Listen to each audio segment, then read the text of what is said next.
Hi, welcome to Capone's Kitchen. I'm Chef Danie, and today we're going to be making chicken cacciatore. Now this is a great meal for one of those cold nights, so come right back after a word from our advertiser.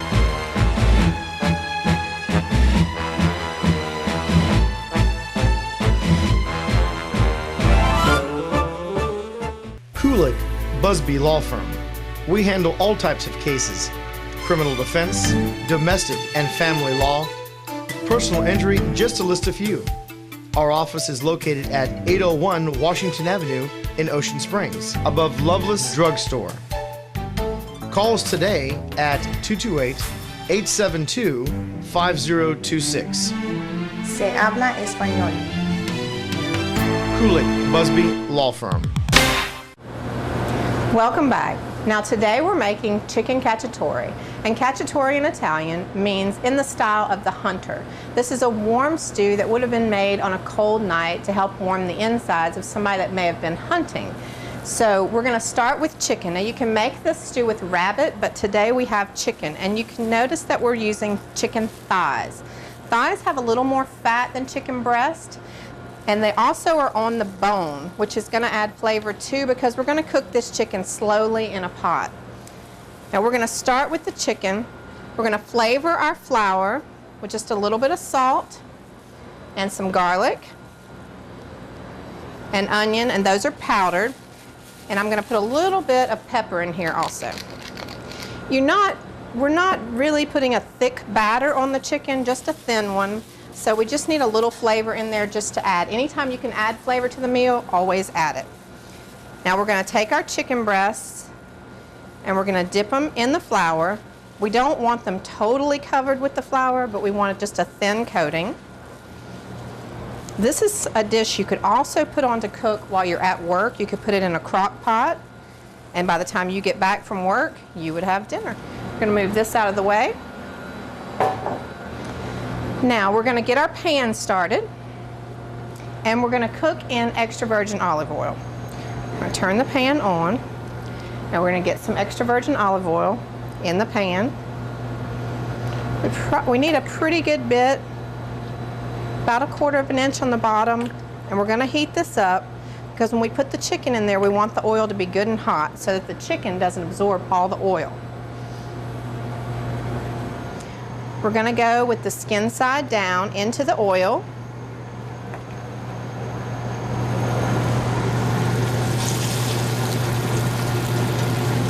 And we're going to cook these 2 to 3 minutes on each side.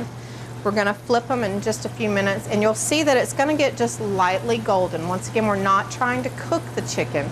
We're just trying to brown the outside before we add them to our pan. Now while that's cooking over here, we're going to get our pan going over here, and in the bottom we're going to start with extra virgin olive oil.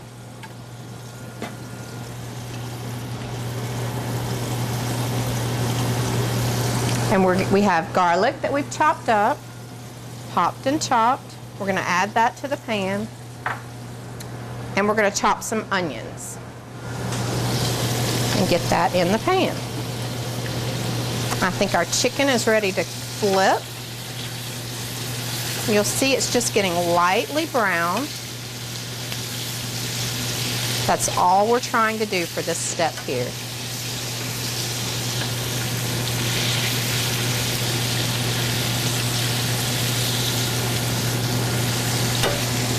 Now while we're browning the other side, we're going to get our bell peppers. Now cacciatore always has bell peppers.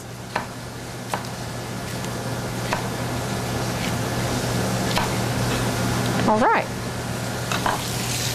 Now I think our chicken is ready. You can see we've got it slightly browned on both sides.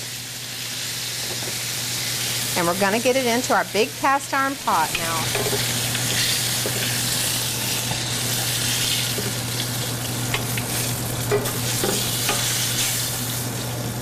All right, we're going to move this out of the way because that's going to smoke a little bit. Come over here. Now, this is a stew. It's a long cooking stew. It's going to take a couple of hours to cook. It's going to give you a little time.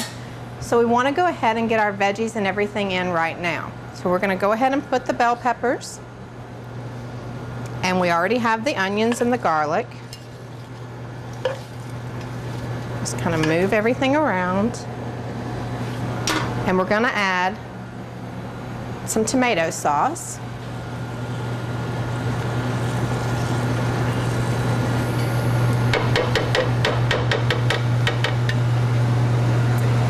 And a little bit of water, about 2 cups. Remember, we're going to be cooking for a while, so it's going to release some of the moisture.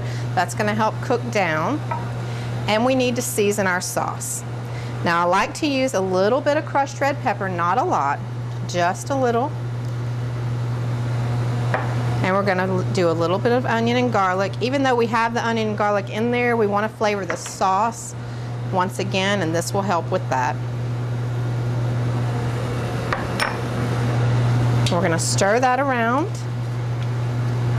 Just kind of move it a little bit. And we also want to get some fresh tomatoes in here. They'll give us another texture, but they'll also add a little bit of flavor to the sauce. So we're going to come back over here and we're going to chop some tomatoes. We're going to cut the ends off. All right. Once again, let's move all that around just to get everything kind of blended in. And this needs to cook for a couple of hours on a low heat. That's why I say this is a really good meal to make in a crock pot, because you could put all that we've just done in the crock pot. It takes a little prep time, but once you get it in there, you leave for work, you come home, you have a meal ready, and you didn't have to work very hard. So we're going to let this cook, and while this is cooking, we're going to make an apple crostata to go with our meal.